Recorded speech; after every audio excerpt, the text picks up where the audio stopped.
The skill set you need to manage private equity is very different than the skill set you need to manage public equities, because if you get into it and you've made a mistake, your exit isn't to exit at a slight discount and get out of your stock position. You have to work your way out of those things. In order to work your way out of it, you need to have a certain skill set. That skill set is, in many cases, more aligned with being a manager of the company itself than being the manager of a portfolio. So that means as an investor in private equity, you need to understand the underlying businesses and not manage a portfolio of transactions, but actually understand the specific asset. A woman from a French pension fund came in to see us the other day and said, I look at your portfolio and you have significant concentration. And I said, well, that's what you want us to have, because what function we offer to you is the ability to actually manage these assets. If you want diversification, your job is diversify away from us through other asset classes. Well, the Canadian private equity scene is largely a mid-market scene at the fund level.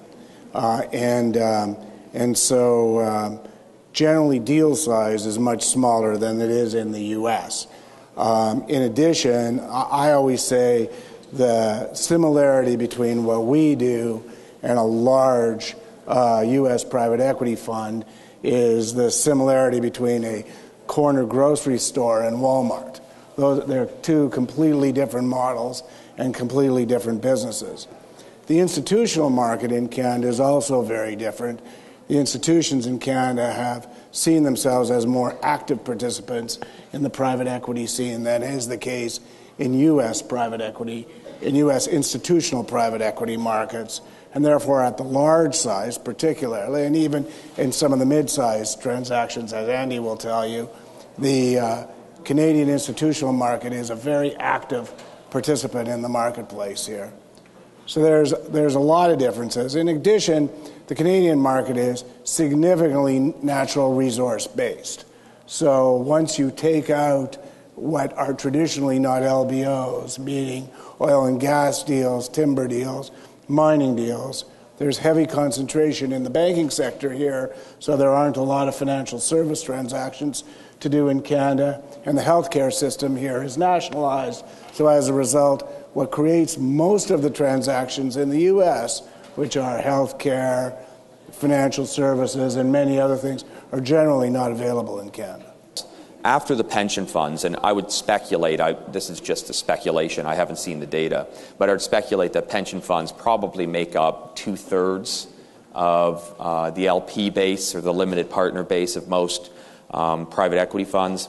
After pension funds, there are a number of other participants, however. These are the likes of family offices, investing the wealth of wealthy families. The likes of endowments, the university endowments, and a host of other participants. But I would assert that by far the largest investors in the asset class would be pension funds.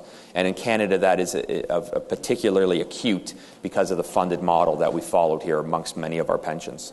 When I raised my first fund, there was me and one guy sitting in a room.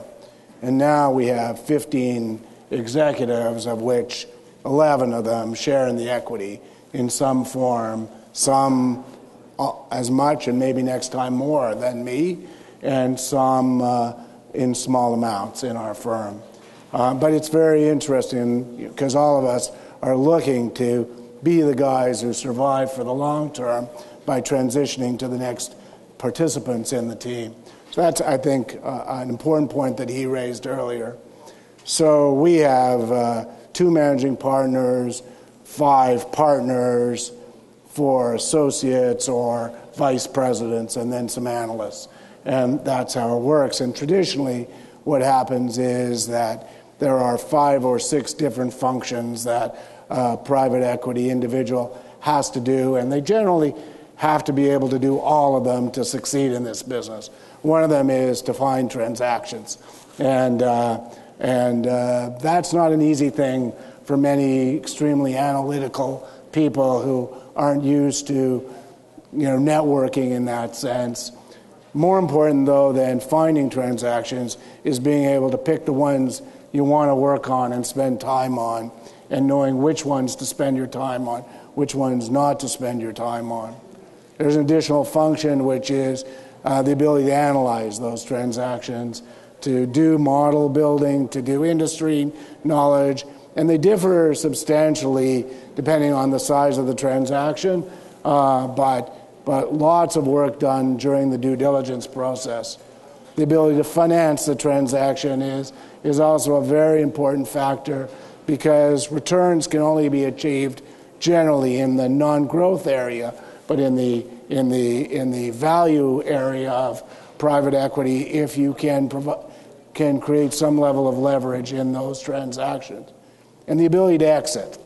Knowing when to exit and how to exit is also an important factor. I mean, the topic you've asked me is just too big. I'll take up the whole time here. These guys need to talk as well on this topic. But every fund does it differently. Every fund originates differently. Every fund organizes those functions differently. But suffice to say that if you can't do all of those functions, eventually you don't become a partner in one of those funds, and eventually you don't have the ability to either do it on your own or gain a significant equity position in the fund. So people are constantly trying to ensure that happens. The ability to get your 15 people, or in Teacher's case 60, or in Andy's case a dozen, or whatever he has, to work together on all of those transactions. I even forgot the most important part of it, which is how to manage the transaction after you own it and how to build the business. That's probably more important than any of the other functions, and one that is creating a situation where more and more operating guys are moving into our business, and fewer financial people are surviving in our business with those skills alone. It's a very complicated question, and it's the secret sauce. It's Colonel Sanders' recipe.